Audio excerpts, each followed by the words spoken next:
Hello, my name is Hemingway Jones and welcome to the channel. So today, I'd like to speak about the Pinaider La Grande Bellezza fountain pen. This is a really extraordinary pen with a very interesting nib. So let's go through it and I'd love to hear what you think.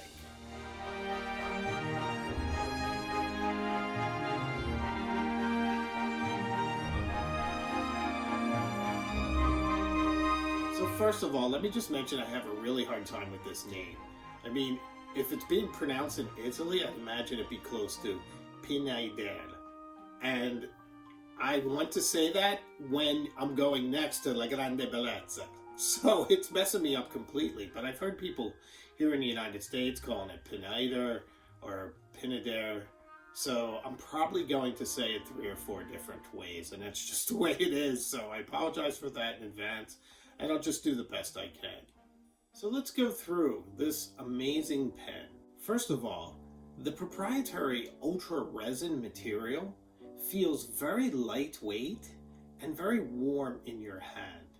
Now, as you use various pens and you get exposed to all the different types of resins and celluloid and plastics, they do have different feels, and it's quite important that differentiate between them.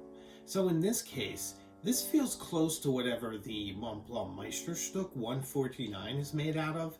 It has that same warmth that as you write with it, it becomes more comfortable in your hand instead of becoming clammy and slick as some cheaper materials do. They become that way and feel that way as you write with them over time. So the feel of the ultra resin is very important, but there's also aesthetics to consider. And when I first saw this pen, I thought it had a flat red color, but then I noticed that it had some marbling and some depth, and it's really quite beautiful. There's a range of reds and a bit of depth. So along with being a very warm feeling pen, it's also beautiful to look at as well, especially with the bright chrome trim. So the overall aesthetics of this pen are extraordinary. It's a beautiful pen. Now I do have a bit of criticism on the cap. So the cap has a pretty wide band of chrome, and it has all these facets, and it just looks a bit messy where it has the name of the pen. In fact, under a loop, I can't quite make out what it says. I think I'd have to do a rubbing to really figure it out. But on a cursory glance, it's very nice. And it's very fine workmanship, so it's not a problem with that. It just looks a little bit odd to my eye. Now, the one positive is that the chrome goes all the way to the very edge of the cap. And I love this.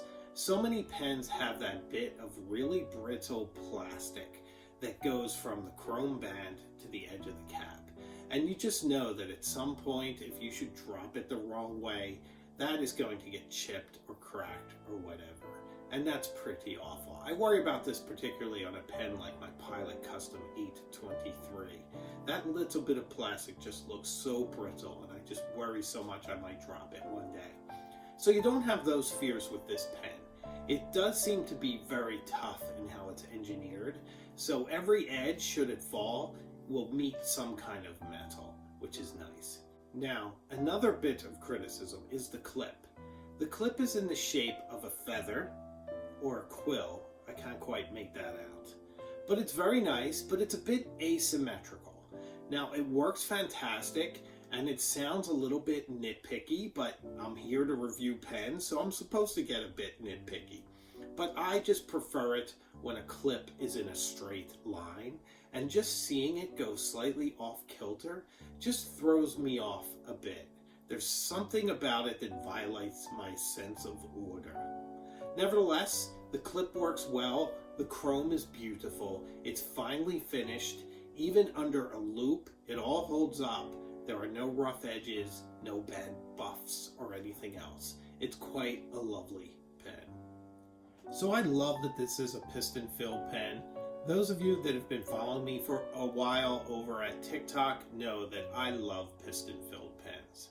Now, it was an interesting aesthetic choice that the knob that fills it is exposed, On many vintage pens, it would have a little cap or a little screw cap or something there to conceal it.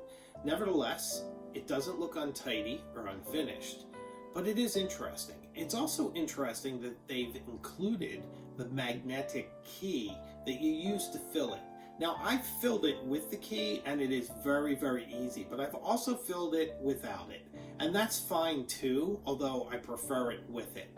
But that is something that you need to always know where it is, so that when you fill your pen, it's easier for you. So it's another thing to track. Now, there are two aesthetic choices in the grip section that I really love. One is that it has this bit of a bulge right before the nib. So unlike many pens, you won't slide with your fingers into your nib if you're somebody who chokes down really far on your pen. And it's just nice to have that bit of bulge there to guide where you're supposed to hold your pen. Likewise, I love having the window showing the ink inside. It is a really nice vintage touch and it's just handy. And I think more pens should have that, especially piston-filled pens. And with this one, you can feel the windows. There's a bit of an indentation there and it feels really nicely if you're somebody who holds your pens a bit higher. You can feel that as well. So that part of the pen is executed perfectly to my liking. One of the most beautiful parts of this pen is its 14 karat gold nib. It is a beautiful nib. Ultraflex nibs are gorgeous and I love the cutaways on this one on the side, and it is so soft that it reminds me of my Waterman 52.5, and that's just such a pleasant writing experience. Now personally, I think there's sort of two reasons to get a flex nib. The first one is that you want some semblance of being able to write as if you were writing with a calligraphy pen. And maybe you have that skill where you can write copperplate or Spencerian, and I'm really impressed if you can do that. I can't. I'm a terrible flex writer and I wish I knew how to do it, but it's just not something I've mastered yet. So you can use a flex pen for that, and if you were going to evaluate this on that basis, I would say it's not up to the job of writing in Spencerian. It simply doesn't go from very fine to very broad. It's not that kind of flex nib. Now, the other reason you would use a flex nib is similar to how they were used back in vintage times often. They were simply a soft feel while you write with them. And in this case, this nib excels. It's very expressive, and the flex does give you nice shading when you're using an ink that has shading. So you get nice expression there. And it is a beautiful soft feel while you craft your letters, but it doesn't have massive line variation. So I just want to make that clear. If you're looking for a pen, something like the Blue Dew flex nib, it's not that. However, it is a beautiful nib that writes extraordinarily well. It is very free-flowing. So I really like the magnetic cap. It's very easy to write with this pen. It opens by simply pulling the cap off. And as you close it, it has the most satisfactory click. So I quite like that. The cap fits very well, and it's just very nice having that magnet there. Now, similarly, if you decide to post it, it also connects magnetically. Now, I've noticed that there are some faint hairline scratches right about where the edge of the cap meets the pen. Now, this doesn't bother me. I'm one of those die-hard posters. I'll post a pen regardless of the damage it does or anything else. And plus, I was never one to worry about faint scratches. As long as a pen's not cracked or chipped, I'm happy. And I just see scratches as part of the normal wear and tear, and I expect to have these pens for the rest of my life and to enjoy them, and then pass them down to my daughter someday.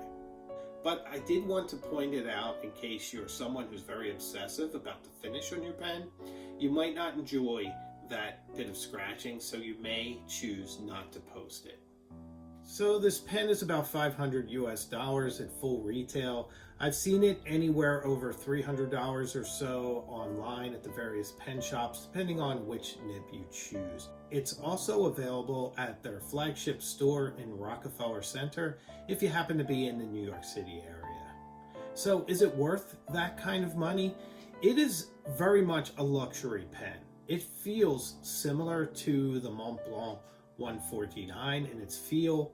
The nib is very lovely, very nice to write with. It comes in an incredible box with nice stationery, and the presentation is flawless. So in that regard, it is comparable to other pens in that price point. It writes very well. Is it as preternaturally awesome as the Pilot Custom 823? Well, it's an entirely different thing. Everyone should have an 823. I'm a big fan. This one, if you like a softer feeling nib, then I would put it high on your list. It does feel like a vintage flex nib, but you have to ask yourself whether or not you're looking for line variation. If so, I would choose something else. However, if it's the experience of writing with a very soft, bouncy nib, then this is a great pen. So in summation, La Grande Bellezza fountain pen is a gorgeous pen. It's fun to write with. It has a very beautiful nib that's very expressive, that feels amazing as you glide it across the page. I love that it has a piston fill mechanism, and it's pretty neat that it comes with its own magnetic key, and all of that works very well. I'll also say that the ink from the company, I've been using the red that they offer, is very nice with very great shading. It matches well with the color of the pen, and it's been fun writing with it. So I do recommend this pen. I do enjoy it. You just have to ask yourself whether or not the value is in it for you and if it fits in your collection. If you've enjoyed this video, please like, comment, and subscribe. I'd love to have a conversation, so please let me know what you think. If you know someone else who might enjoy this, please forward it to them. I'd appreciate that as well. Thanks, and I'll see you next time.